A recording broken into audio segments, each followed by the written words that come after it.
Quand quelqu'un n'a pas de vision, les gens arrivent facilement à te désorienter, à te perdre, à te garer.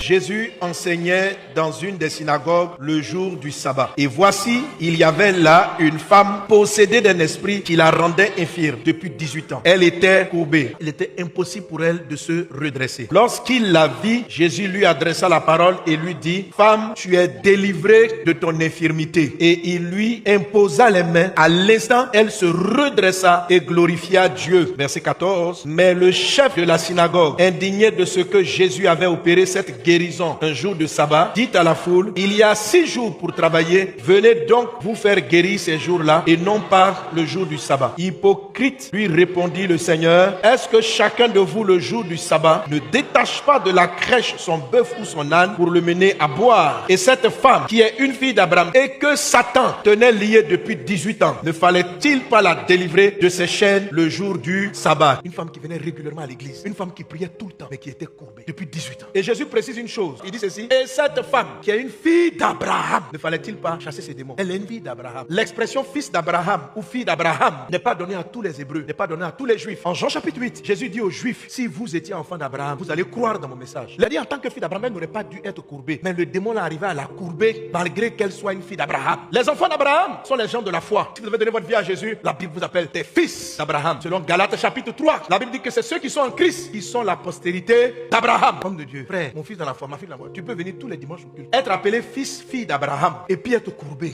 Elle venait au culte, elle faisait ses dîmes, ses offrandes, elle était courbée. Elle était de la même église que Jésus. Jésus l'a trouvé à la synagogue, elle était courbée. Donc le problème d'une personne courbée, c'est qu'il lui est très difficile d'avoir une certaine visibilité. Elle n'arrive pas à voir devant. Voir devant, c'est voir sa destinée, c'est savoir où on s'en va dans la vie. Un chrétien qui n'a pas une perception de là où il va est courbé. Et vous savez, la Bible dit que quand il n'y a pas de vision, le peuple est sans frein. C'est-à-dire la vision fait qu'il y a des chemins que vous n'empruntez pas. La vision vous parle. C'est-à-dire tu peux te tromper, mais si tu arrives à voir dans ton esprit où tu vas, tu arrives à savoir dire non. Que ce soit pour ton mariage, pour ta vie de tous les jours. C'est une vision t'anime. La vision va écrire tout. C'est la vision qui va déterminer ton héritage. La vision va déterminer les amis. Quand quelqu'un n'a pas de vision, les gens arrivent facilement à te désorienter, à te perdre, à te garer. Le manque de vision perd plusieurs. Jésus dit: aspirez aux choses d'en haut et non à celles qui sont sur la terre. Un chrétien qui voit le ciel est un chrétien qui relativise sa vie par rapport à ce que Dieu va dire de lui au ciel. Un chrétien qui n'arrive pas à se redresser pour voir le ciel, qui n'est pas conscient. Voir le ciel, c'est une conscience que un jour je vais quitter la terre et je rendrai compte au Dieu vivant. Les gens pensent qu'à l'instant précis, si je ne couche pas avec le type là, non. À l'instant précis, ça va te faire plaisir, mais ça détruit ton éternité. Tu es courbé, tu ne vois pas en haut. Les 7 démons qui fatiguent l'église et qui font qu'on est comme cette fille d'Abraham courbée, ce sont des démons qui nous distraient. Ce sont des démons qui attirent nos pensées et notre attention sur des choses qu'il ne faut pas. Courbé, c'est ce qui m'arrange maintenant. S'il y a des choses qui te sont gênantes dans le présent, mais qui sont une opportunité pour ton futur, alléluia,